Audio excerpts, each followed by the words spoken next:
Now, Bill Maher has had a take that was interesting about Democrats, being a Democrat himself. He leans more to the middle.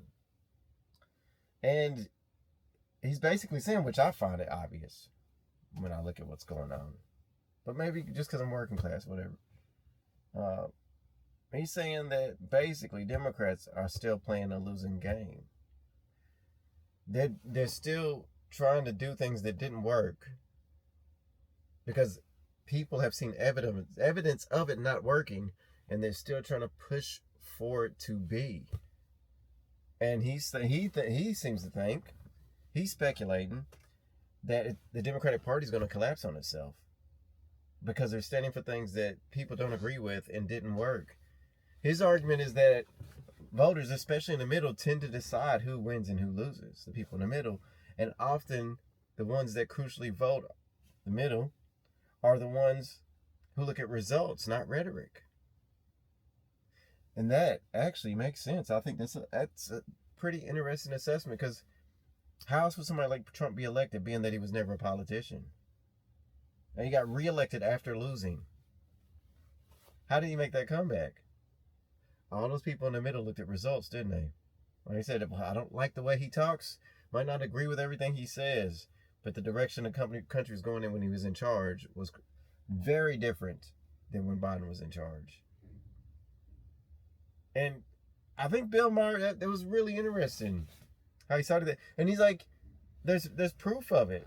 He's like, in the 2024 elections, the Democrats that won were moderates. The ones that lost were extremes.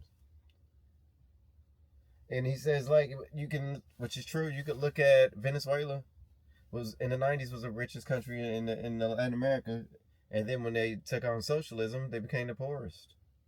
So you see this multiple times. And they're saying how in Poland, when they got out of socialism, they became richer and more successful.